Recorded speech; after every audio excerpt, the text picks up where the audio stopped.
ఓం శ్రీ సాయిరామ్. సాయిరామ్ బంగారు పిల్లలు అందరూ బాగున్నారా? పరీక్షలు దగ్గరికి వస్తున్నాయి కదా, శ్రద్ధగా చదువుతున్నారా? మీకు కష్టమైన సబ్జెక్ట్ ఏమిటర్రా? ఆ అవును, చాలా మందికి మ్యాథ్స్ అంటే కష్టం, కానీ కొంతమందికి మ్యాథ్స్ అంటే చాలా ఇష్టం. ఈరోజు మన ఒక చిన్న కథలో గణితంలో అసమాన ప్రతిభ కలిగిన ఒక అద్భుత మేధావి గురించి తెలుసుకుందాం. ఆయనే శ్రీనివాస రామానుజన్. అసలు గణిత శాస్త్రంలో మన భారతీయులు అత్యంత ప్రతిభ కలవారు.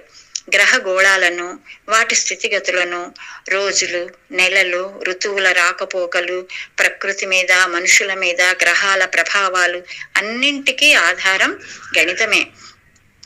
పూర్వం జరిగిన మహాభారత యుద్ధంలో పాండవుల వైపు 7 అక్షౌహిణుల సైన్యం, కౌరవుల వైపు 11 అక్షౌహిణుల సైన్యం యుద్ధం చేసింది.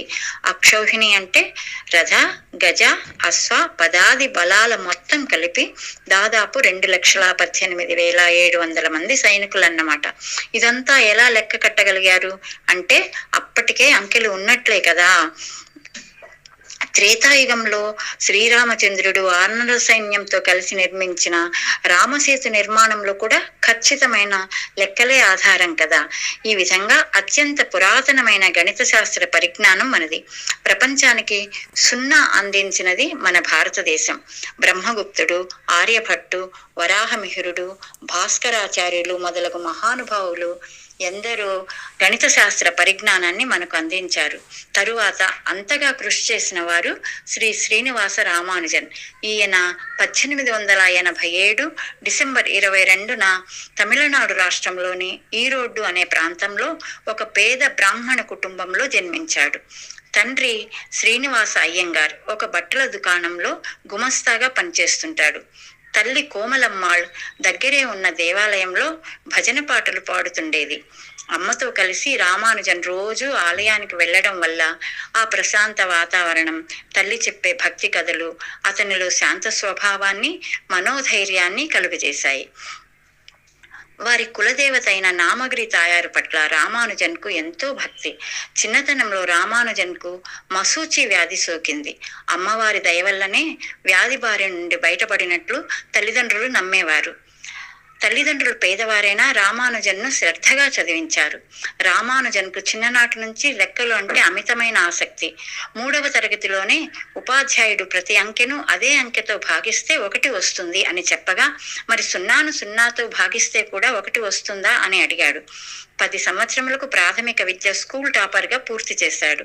12 సంవత్సరములకే టీచర్స్ కూడా టైం పట్టే లెక్కలను తాను ఈజీగా సొంత పద్ధతిలో చేసేవాడు. త్రికోణమితి సమస్యలను సులభంగా పరిష్కరించేవాడు. ప్రపంచ ప్రసిద్ధ గణిత శాస్త్రవేత్త జార్జ్ ఎస్సి కార్ రచించిన సినాప్షన్ గ్రంథం అతని ప్రతిభను మరింత పదును పెట్టింది. జామెట్రీ, ఆల్జిబ్రా మొదలైన 3600 లెక్కలు తన సాధనతోనే సాల్వ్ చేశాడు. గణిత శాస్త్రంపై గల ఆసక్తితో మిగతా సబ్జెక్ట్స్ పై దృష్టి పెట్టలేకపోయేవాడు. పై చదువుల కోసం మద్రాస్ కాలేజీలో సీటు కొరకు వెళ్ళగా తగినంత ఫీజు చెల్లించలేని కారణంగా కాలేజీలో చేర్చుకోలేదు. అప్పుడు ఆ కాలేజీ మ్యాథ్స్ లెక్చరర్కు తాను రాసుకున్న మ్యాథ్స్ నోట్బుక్స్ను చూపించాడు.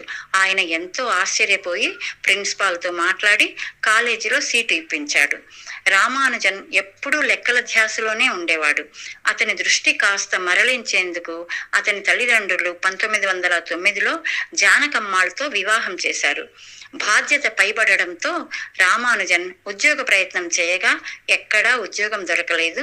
డిగ్రీ పూర్తి చేయని కారణంగా 1910లో గణిత శాస్త్ర సంఘ అధ్యక్షుడిగా ఉన్న డిప్యూటీ కలెక్టర్ వి రామస్వామి అయ్యర్ని కలిసి తన గణిత శాస్త్రానికి సంబంధించిన నోట్బుక్స్ను చూపించాడు. ఆయన ఆశ్చర్యపోయి ప్రసిద్ధమైన గణిత శాస్త్రవేత్తలకు ఆ నోట్బుక్స్ను పంపించాడు. రామానుజన్కు మద్రాస్ పోర్ట్ ట్రస్ట్లో ఉద్యోగం కూడా ఇప్పించాడు.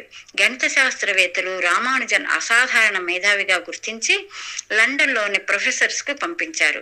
1913లో మద్రాసు వచ్చిన డాక్టర్ వాకర్ అనే ప్రసిద్ధ గణిత శాస్త్రవేత్త రామానుజన్లోని ప్రతిభకు ఆశ్చర్యపోయి 120 పరిశోధనా సిద్ధాంతాలను ప్రసిద్ధ గణిత శాస్త్రవేత్త కేంబ్రిడ్జ్ ప్రొఫెసర్ అయిన డాక్టర్ హార్డీకి పంపించగా, హార్డీ రామానుజన్ను కేంబ్రిడ్జ్ యూనివర్సిటీకి పిలిపించాడు. రామానుజన్ గొప్పతనం ప్రపంచానికి తెలిసినది ఈ సంఘటన వల్లే. 1914 మార్చి 17న రామానుజన్ లండన్ చేరాడు. నిరంతర పరిశోధన, అకుంఠిత దీక్షతో ఎన్నో సిద్ధాంతాలను కనుగొన్నాడు. Ramanujan prime, Ramanujan some, Ramanujan theta function, number theory, swing theory సిద్ధాంతాలను ఎన్నింటినో కనుగొన్నాడు. వీటి ఆధారంగా క్యాన్సర్ పరిశోధనలు కొనసాగుతాయని 1982లో రామానుజన్ జయంతి వేడుకల్లో పాల్గొనిన గణిత శాస్త్రవేత్తలు తెలిపారు. రామానుజన్కు లండన్లోని చలి వాతావరణం సరిపడలేదు. పైగా శాకాహారం దొరకడం అక్కడ చాలా కష్టం. తానే స్వయంగా వంట తయారు చేసుకోవడానికి సమయం కేటాయించేవాడు కాదు. నిరంతర పరిశ్రమ, ఆహార లోపం వల్ల రామానుజన్ ఆరోగ్యం క్షీణించింది.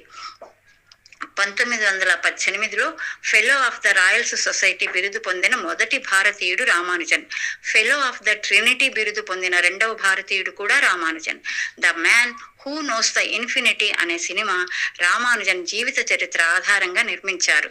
రామానుజన్ను హాస్పిటల్లో ఉండగా పరామర్శించేందుకు వెళ్లిన డాక్టర్ హార్డీ తాను వచ్చిన కారు నెంబర్ 1729 అని, ఇది చాలా డల్ నెంబర్ కదా అని రామానుజన్తో అన్నాడు. అప్పుడు రామానుజన్ ఈ నెంబర్ కూడా ప్రత్యేకమైనదే అన్నాడు. 2 వేరు విధాలుగా రాయగలిగే సంఖ్యల్లో ఇది చిన్నది అన్నాడు. ఆ విధంగా తన నిస్సహాయమైన అనారోగ్య పరిస్థితుల్లో కూడా అంకెలతోనే పెనవేసుకున్నది రామానుజన్ జీవితం. తీవ్రమైన అనారోగ్యంతో 1919లో భారతదేశం తిరిగి వచ్చాడు రామానుజన్. ఎన్ని వైద్య సదుపాయాలు అందించినా రామానుజన్ కోలుకోలేకపోయాడు.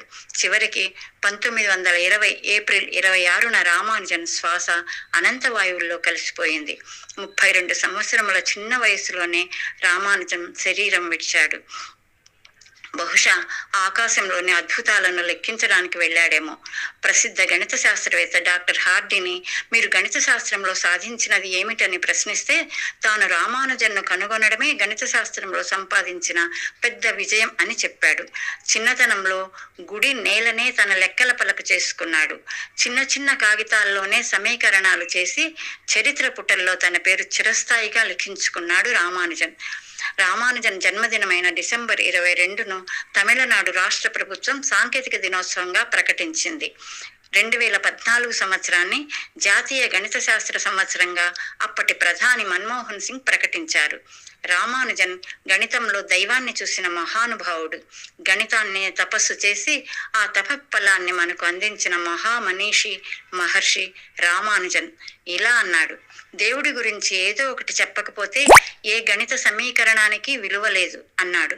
కొన్ని వేల సిద్ధాంతాలను, సమీకరణాలను కనుగొన్న జీనియస్ శ్రీనివాస రామానుజన్. పిల్లలు, ఈనాటి మన ఒక చిన్న కథ ఎలా ఉంది, మనకేం చెబుతుంది? ఎన్ని ఆర్థిక ఇబ్బందులు, అనారోగ్యం, కష్టాలు ఎన్ని ఎదురైనా సత్సంకల్పాన్ని మాత్రం వదలకూడదని, అందుకు దైవ కృప తప్పక తోడుంటుందని, కానీ ఆ కృపను పొందడానికి మనం కృషి చేయాలని, అందుకు కూడా స్వామినే శరణు వేడాలని కదా. సరేనా బంగారు పిల్లలు? సాయిరామ్.